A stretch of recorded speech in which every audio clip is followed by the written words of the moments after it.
সুপ্রিয় দর্শক, আসসালামু আলাইকুম। আপনাদের সবাইকে স্বাগত জানাচ্ছি এখনকার আলোচনায়। আপনাদের সঙ্গে আছি আমি সিরাজুল ইসলাম। দর্শক, মার্কিন বিমানবাহী রণতরী আব্রাহাম লিঙ্কনে নাকি সেনাদের ভেতরে সংঘর্ষে 7 জন নিহত এবং বেশ কয়েকজন আহত হয়েছে। এই খবর দিয়েছে ইরানের সংবাদ মাধ্যম তাসনিম নিউজ, এবং তাসনিম নিউজের বরাতে এই নিউজ করেছে প্রেস টিভি।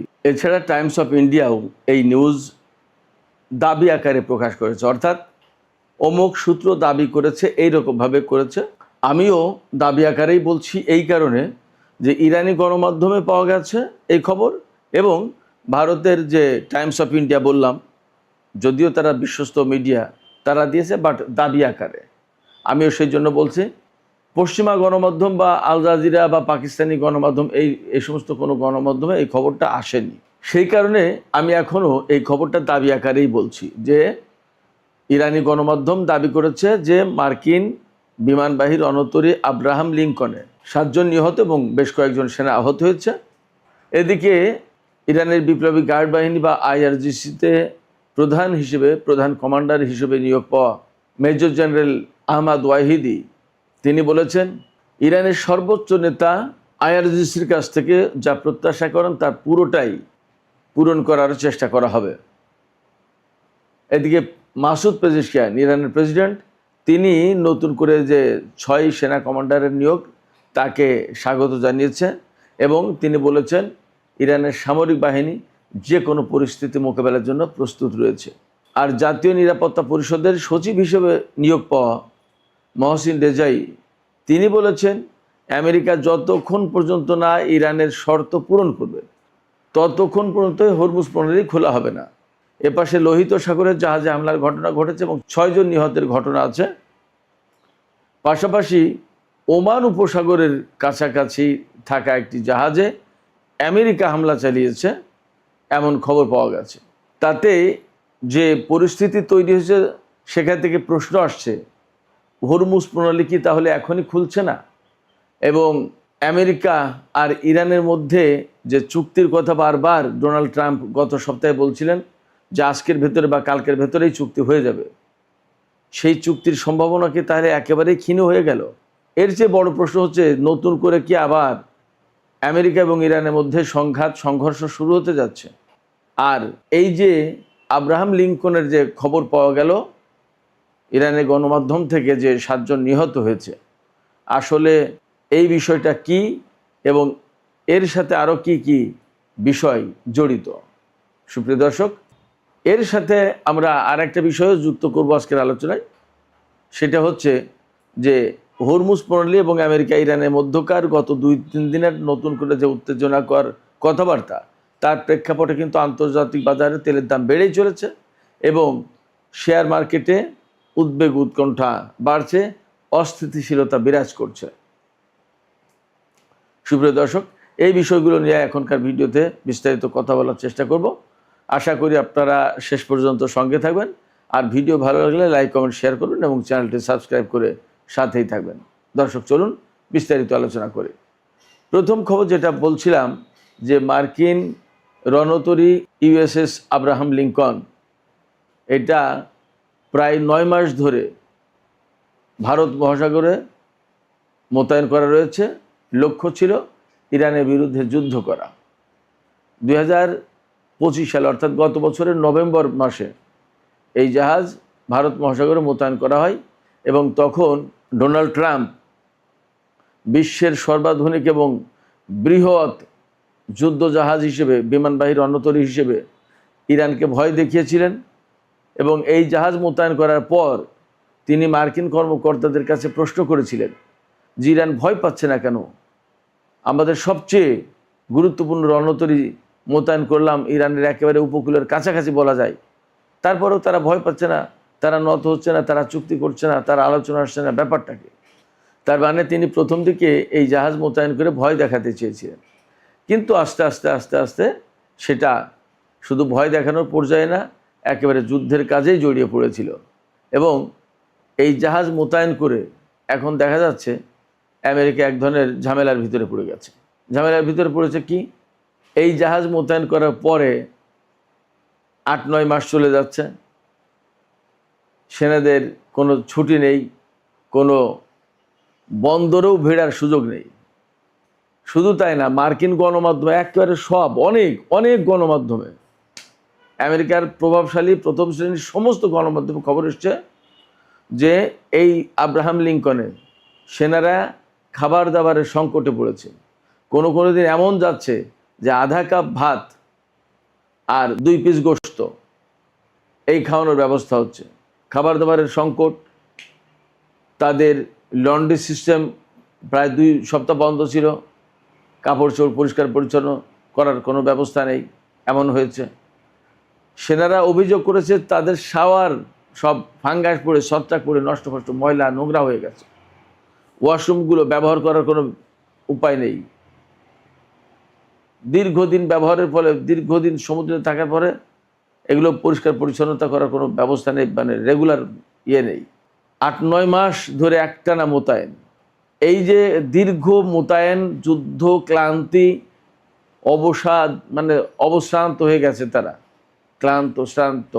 এইসব সেনাদের মনোবলও ভেঙে গেছে। ইরানের বিরুদ্ধে আমেরিকা যুদ্ধ করতে এসে তারা যে খুব স্বস্তিতে আছে, শান্তিতে আছে তা তো না। চোখের সামনেই তো তাদের ঘাঁটি মাটি সমস্ত সব কিছু নষ্টভষ্ট হয়ে গেছে। মধ্যপ্রাচ্যের বিভিন্ন দেশ থেকে ইরান হামলা চালিয়ে ধ্বংস করে দিয়েছে না। শুধু তাই না, এই সমস্ত জাহাজে যথেষ্ট পরিমাণে গোলা বারুদ, ক্ষেপণাস্ত্র, অস্ত্র এগুলোর জোগাড় নেই। যদি এই সমস্ত জাহাজের বিরুদ্ধে ইরান অভিযান চালায় তাহলে যথেষ্ট বিপদের আশঙ্কা আছে বলে এই সমস্ত সেনারা এখন মনে করছে। তারা বিরক্ত, ক্লান্ত, পরিবার পরিজনের সাথে আজ এত মাস বিচ্ছিন্ন। এমনকি নিত্য প্রয়োজনীয় যে সমস্ত জিনিসপত্র, সাবান, ডিওড্রান্ট, তারপরে আপনার টুথপেস্ট, এগুলো ঠিকমতো জাহাজের সেনারা পাচ্ছে না। জাহাজে অনেক সময় গরম পানির কোনো ব্যবস্থা নেই। পরিবার পরিজনের সাথে মেইলে অর্থাৎ যোগাযোগ করবে, সেই যোগাযোগের ব্যবস্থাও ঠিকমতো থাকে না, ডিসরাপ্ট হয়। আর নৈতিক মনোবল তো একেবারেই ভেঙে পড়েছে। এমনকি সম্প্রতি এমন খবরও বের হয়েছে, আমি সেটাও দাবি আকারেই বলছি, আমি বলছি না নিশ্চিত খবর, বাট এমন খবর বের হয়েছে যে এই আব্রাহাম লিঙ্কন থেকে এক সেনা সাগরে লাফ মারতে চেয়েছিল, অর্থাৎ আত্মহত্যার চেষ্টা চালিয়েছে। এখন জাহাজের উপর থেকে লাফ মারা মানে অনেক উঁচু থেকে, একটা জাহাজ কয়েকতলা বিল্ডিংয়ের সমান, অনেক উঁচু, সেই জাহাজ থেকে লাফ মারার চেষ্টা করেছে। জাহাজে যে গোলযোগ, মারামারি বা হত্যাকাণ্ডের ঘটনা বা হতাহতের ঘটনা প্রকাশ করা হয়েছে প্রেস টিভিতে বা ইরানি গণমাধ্যমে বা টাইমস অফ ইন্ডিয়াতে, তাতে দাবি করা হচ্ছে যে এই যে জাহাজের কন্ডিশন, এই কন্ডিশন নিয়ে 1-1.5 সপ্তাহ আগে সম্ভবত এই জাহাজে মোতায়েন যে সেনা, তাদের পরিবার পরিজনের সাথে আমেরিকার সেনা কমান্ডাররা কয়েকজন আমেরিকা আর কি কথাবার্তা বলেছে, একটা মিটিং করেছে, মত বিনিময় করেছে। সেখানে পরিবারের পক্ষ থেকে এই সমস্ত অভিযোগ অনেক কিছু তুলে ধরা হয়েছিল। তুলে ধরলে সেখানে সেনা কমান্ডার অনেকেই এই সমস্ত বাস্তব সংকটের কথা তারা স্বীকার করেছে। এবং আসলে আব্রাহাম লিঙ্কনের পরিস্থিতি কি, এইটা একেবারে সরেজমিন দেখার জন্য হাইকমান্ড থেকে বলা হয়েছিল। বলা হলে এই যে সেন্টকমের যিনি প্রধান Brad Cooper, admiral Brad Cooper, ইনি আরেকজন সেনা কর্মকর্তাকে পাঠিয়েছেন এই জাহাজে দেখতে যে কি পরিস্থিতি, আসলে বাস্তব অবস্থা কী। তো সেই সেনা কর্মকর্তা এসে এখানে যখন সেনাদের বাস্তব অবস্থা, জাহাজের পরিস্থিতি বোঝার চেষ্টা করেছেন, জানার চেষ্টা করেছেন, আলাপ করেছেন, এই আলাপ এই জানা বোঝা করতে গিয়েই কিছু সেনা উত্তেজিত হয়ে পড়ে খেপে যায় এবং এখানে তীব্র বাকবিতণ্ডার সৃষ্টি হয়। চরম বাকবিতণ্ডার এক পর্যায়ে হয়তো মারামারি, হাতাহাতি, এবং শেষমেশ সেখানে নাকি ধারালো ছুরি, বিভিন্ন অস্ত্র এগুলো নিয়ে মারামারি, সংঘর্ষ হয়েছে। আমি জানি না কিভাবে কি হয়েছে, বাট দাবি যেটা, সেখান থেকে হয়তো এরকমভাবে বলা যেতে পারে যে মারামারি হয়েছে। তখন মারামারির পরে হয়তো উত্তেজনা, এক পক্ষ হয়তো সেনা অফিসারের পক্ষ নিয়েছে, আরও কিছু লোক হয়তো এদের বিরুদ্ধে নিয়েছে, অর্থাৎ একটা বিদ্রোহ, গোলমাল এরকম যদি হয়ে থাকে। এগুলো হওয়ার পরে কি হয়েছে, মারামারি, হাতাহাতি এক পর্যায়ে জাহাজের হয়তো বিভিন্ন ফল কাটা, খাবার দাবার, রান্নাবান্না অনেক কিছুতেই তো ছুরি ছাড়ি বিভিন্ন রকমের যন্ত্রপাতি, অস্ত্রপাতি অনেক কিছুই থাকতে পারে। হয়তো বা সেনাদের আত্মরক্ষার জন্যও তো অনেক সময় অনেক কিছু ব্যবহার করা হয়। এই রকম অস্ত্র নিয়ে বা ছুরি নিয়ে পাল্টাপাল্টি মারামারি, সংঘর্ষ এবং তাতে 7 জন নিহত এবং অনেকে আহত হয়েছে, খবরে দাবি করা হয়েছে। আমি আবারও বলছি, ব্যাপারটা যদি তাই হয় এবং এই খবর যদি সত্য হয়, তাহলে আমেরিকার ইতিহাসে এটা একটা বিরাট নেতিবাচক ঘটনা হয়ে গেল, যেখানে মার্কিন সেনাবাহিনীর শৃঙ্খলা এবং তাদের উচ্চ সক্ষমতা, তাদের ক্যাপাবিলিটি, যেখানে ভুবন বিখ্যাত সবাই আলাদা রকমের সমীহ করতো সবাই, সেই জায়গায় আব্রাহাম লিঙ্কনের এই সংঘর্ষের ঘটনা, হতাহতের ঘটনা যদি ঘটে থাকে, তাহলে নিঃসন্দেহে অনেক বড় নেতিবাচক খবর মার্কিন বাহিনীর জন্য। এবং মার্কিন বাহিনীর ব্যাপারে অনেকেই ধারণা করছে বা অনেকেই বলছেন, এভাবে বিশ্লেষকরা, যে মধ্যপ্রাচ্যে ইরানের সাথে যুদ্ধ করতে এসে আমেরিকার বাহিনীর অনেক কিছু দুর্বলতা প্রকাশ হয়ে পড়ছে। এবং আব্রাহাম লিঙ্কনের এই ঘটনা যদি ঘটে থাকে, তাহলে সেই দুর্বলতারই একটা বড় প্রকাশ্য রূপ এই সংঘাতের ঘটনা। ইরানও এখানে একটা কৌশল নিয়েছে, তারা কিন্তু খুব সহজে যুদ্ধ শেষ করছে না এবং আমেরিকাকে এই কৌশলের ভিতরে ফেলেছে। ইরান চাইছে যুদ্ধ দীর্ঘমেয়াদী করতে, যাতে মার্কিন সেনারা অবসাদগ্রস্ত হয়ে পড়ে, ক্লান্ত হয়ে পড়ে এবং তারা এক পর্যায়ে যুদ্ধের ব্যাপারে বিতৃষ্ণ হয়ে পড়ে, যুদ্ধ আর করতে চাইবে না, এরকম একটা পরিস্থিতি তৈরি করবে। এবং আস্তে আস্তে মনে হয় সেই দিকে যাচ্ছে, কারণ আরব দেশগুলোর মার্কিন ঘাঁটিগুলো প্রায় ধ্বংস করে ফেলেছে ইরান। এখন জাহাজ থেকে যুদ্ধ করা ছাড়া আর কোনো উপায় নেই, কিন্তু জাহাজ থেকে যুদ্ধ করে খুব একটা লাভ হবে না। লোহিত সাগর দিয়ে আমেরিকার কোনো জাহাজ আসতে পারবে না। আসতে হলে পুরো আফ্রিকা মহাদেশ ঘুরে আসতে হবে, অথবা এশিয়া প্যাসিফিক থেকে নিতে হবে। কিন্তু ওপাশে চীন, উত্তর কোরিয়ার চাপ আছে, তাহলে কি করবে? সেক্ষেত্রে আমেরিকা এই ইরান যুদ্ধ করতে এসে আসলেই এক রকমের মারাত্মক ফাঁদে পড়েছে, এক বিপদে পড়েছে। এই জায়গা থেকে এখন তারা না পারছে বেরিয়ে যেতে, না পারছে যুদ্ধ করতে। এর ভেতরে ডোনাল্ড ট্রাম্পের মতো একজন ব্যক্তি, যিনি কখন কোনটা বলেন আসলে তা বোঝা মুশকিল। তিনি আজকে বলেন আলাপের কথা, কালকে বলেন বৈঠক হচ্ছে, পরের দিন বলেন চুক্তি হবে, তারপরের দিন আবার ইরানের বিরুদ্ধে যুদ্ধের হুমকি দেন এবং বলেন যে নৌ অবরোধ অব্যাহত থাকবে, ইরানের উপরে নিষেধাজ্ঞা দিতে হবে, ইরানকে চেপে ধরতে হবে অর্থনৈতিক দিক দিয়ে। ইরানও বলছে যে ঠিক আছে, অর্থনৈতিক চাপ দিয়েই যদি আমাদেরকে কাবু করতে চাও, তো ঠিক আছে দাও এবং তোমরা যুদ্ধ করো, যুদ্ধ আমরা সহজে ছাড়ছি না। এবং যুদ্ধের নতুন করে আবার প্রস্তুতি নিচ্ছে শোনা যাচ্ছে ইরান। তার মানে দাঁড়াচ্ছে ইরান এবং আমেরিকার মধ্যে খুব শিগগিরই চুক্তি হচ্ছে না। যদি তাই না হয়, তাহলে আমেরিকাকে আরও দীর্ঘমেয়াদে ভারত মহাসাগর বা লোহিত সাগর এই সমস্ত জায়গায় জাহাজ মোতায়েন করতে হবে। বাট ফ্যাক্ট হচ্ছে, আজ পর্যন্ত আমেরিকান নৌবাহিনী হরমুজ প্রণালীতে একটি জাহাজও প্রবেশ করাতে পারেনি। একদিনের জন্য হরমুজ প্রণালী তারা শক্তি প্রয়োগ করে খুলতে পারেনি। ফলে ইরানের সাথে দীর্ঘমেয়াদে যুদ্ধে গেলেই আমেরিকায় বিপদে পড়বে এবং পড়েছে অলরেডি। এর আগে আমরা জেরাল্ড আর ফোর্ডের কাহিনী জানি। জেরাল্ড আর ফোর্ড আব্রাহাম লিঙ্কনের চেয়েও বড় এবং আধুনিক। এই জেরাল্ড আর ফোর্ড যুদ্ধ করতে এসেছিল, ভূমধ্যসাগরে মোতায়েন করা ছিল, লোহিত সাগরেও আসতে পারেনি।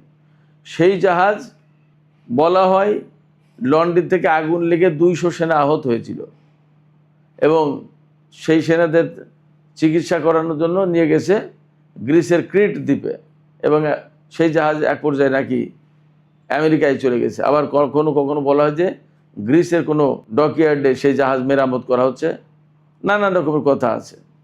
তার মানে এই যে তাদের সবচেয়ে বড় 2 জাহাজ বিমানবাহী রণতরী, জেরাল্ড আর ফোর্ড এবং আব্রাহাম লিঙ্কন, এই দুটো জাহাজেরই তো ত্রাহি অবস্থা। তার মানে কি, ইরানের মতো একটা শক্তি যদি দাঁড়িয়ে যায়, তাহলে আমেরিকার এই সমস্ত জাহাজ, বিমানবাহী রণতরী বলি আর যুদ্ধ জাহাজ, ফ্রিগেট, ডেস্ট্রয়ার, করভেট যাই বলি, এগুলো যে খুব বেশি দিন টিকতে পারবে না ইরানের দৃঢ় মনোবলের কারণে, এটা মোটামুটি বোঝা যাচ্ছে। যখন আমেরিকার সেনারা দীর্ঘ ক্লান্তিতে একেবারে নৈতিক মনোবল হারিয়ে ফেলেছে বলে বলা হচ্ছে বিভিন্ন খবরে, খোদ মার্কিন গণমাধ্যমে, পশ্চিমা গণমাধ্যমে, তখন ইরানের যে নতুন সামরিক কাঠামোতে পরিবর্তন আনা হলো এবং যে সমস্ত জেনারেলদেরকে নতুন করে নিয়োগ দেওয়া হলো, তারা এখন টকবক করে ফুটছে বলা যায় যুদ্ধের জন্য। তারা বলছেন যে ইরানের সর্বোচ্চ নেতা যা চাইবেন আমরা তাই ফুলফিল করার জন্য প্রস্তুত। অর্থাৎ ইরানের সর্বোচ্চ নেতা যদি বলেন এখন যুদ্ধ করতে হবে, মার্কিন বাহিনীকে মধ্যপ্রাচ্য থেকে তাড়িয়ে দিতে হবে, তাহলে জীবন বাজি রেখে যুদ্ধ করতে আমরা প্রস্তুত। এবং গতকাল কিন্তু আমরা খবর দিয়েছিলাম যে ইরানের সর্বোচ্চ নেতা বলেছেন যে গোয়েন্দা কার্যক্রম বাড়াতে হবে এবং অভিযানের প্রস্তুতি নিতে হবে। এর মানে দাঁড়াচ্ছে কি, ইরান খুব সহজে ছেড়ে দেবে না। আর এর অনেকগুলো বড় কারণের ভিতরে একটা কারণ, ইরানের সর্বোচ্চ নেতাকে হত্যা করা হয়েছে, তার ছেলে বর্তমানে সর্বোচ্চ নেতা, তিনি নিশ্চয়ই বাবার হত্যার প্রতিশোধ নেওয়ার চেষ্টা করবেন এবং ইরানি জনগণকে যেভাবে হত্যা করা হয়েছে তারও প্রতিশোধ নেওয়ার চেষ্টা করবেন। যে ব্যক্তি জীবনকে তুচ্ছ করেন তার কাছে কিন্তু এই প্রতিশোধ পরায়ণ হওয়া কঠিন কোনো কাজ না। সেক্ষেত্রে মধ্যপ্রাচ্যে খুব সহজে শান্তি ফিরে আসে এটা ভাবার কোনো কারণ নেই এবং আমেরিকার জন্য খুব সুখের দিন আসছে এমনটি ভাবার মনে হয় সুযোগ নেই। পরিস্থিতি যথেষ্ট জটিল। এই পরিস্থিতিতে ইরানের সর্বোচ্চ জাতীয় নিরাপত্তা পরিষদের সচিব মেজর জেনারেল মহসিন রেজাই তিনি বলেছেন ইরানের শর্ত মেনে না নিলে কোনো মতেই হরমুজ প্রণালী খোলা হবে না। শর্তগুলোর ভেতরে সবচেয়ে বড় শর্ত, ইরানের উপর থেকে নিষেধাজ্ঞা প্রত্যাহার করতে হবে, ইরানের বিদেশে আটকে থাকা অর্থ ছাড় করতে হবে, লেবানন, গাজা সহ মধ্যপ্রাচ্যের সমস্ত জায়গায় যুদ্ধ বন্ধ করতে হবে, আরও অনেক কিছু আছে। এগুলো না মানলে ইরান আমেরিকার জন্য হরমুজ প্রণালী খুলবে না, হরমুজ প্রণালী কারোর জন্যই খুলবে না। এবং বিশ্ব অর্থনীতি তো খুব খারাপ অবস্থা, নাজুক পরিস্থিতি। তেলের দাম বেড়েছে, গতকাল তেলের দাম বলেছিলাম $88, আজকে আমরা খবর জানতে পারলাম প্রায় $89, হয়তো এখন আরও বেড়ে গেছে কিনা কে জানে। বিশ্বের শেয়ার মার্কেটগুলোতে খুব অস্থিতিশীল অবস্থা, অর্থনৈতিক দৈন্যদশা বিরাজ করছে সারা বিশ্বে, তেল গ্যাসের যোগান নেই। এই অবস্থায় আমেরিকা কতদিন এই যুদ্ধ চালিয়ে নিতে পারবেন এবং বিশ্ববাসী আমেরিকার উপর চাপ সৃষ্টি করবে না তার কিন্তু নিশ্চয়তা নেই। সেক্ষেত্রে একথা অবশ্যই বলা যাচ্ছে, আব্রাহাম লিঙ্কনে 7 জন সেনা মারা যাক না যাক, আব্রাহাম লিঙ্কনের সংঘর্ষের ঘটনা ঘটুক বা না ঘটুক, পরিস্থিতিতে আমেরিকার অনুকূলে নেই তা বলা যাচ্ছে। সুপ্রিয় দর্শক, আজকের আলোচনা এখানে শেষ করতে চাইছি।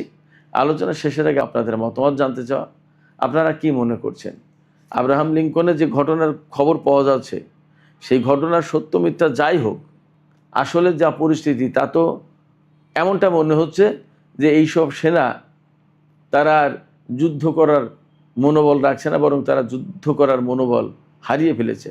আপনাদের কি তেমনটি মনে হচ্ছে?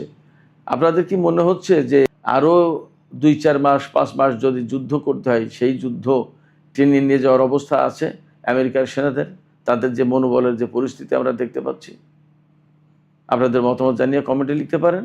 আর ভিডিও ভালো লাগলে লাইক, কমেন্ট, শেয়ার করবেন এবং চ্যানেলটি সাবস্ক্রাইব করে সাথেই থাকবেন। দর্শক, এখনকার আলোচনা এখানেই শেষ করতে চাই। আপনারা সবাই অনেক ভালো থাকুন। আল্লাহ হাফেজ।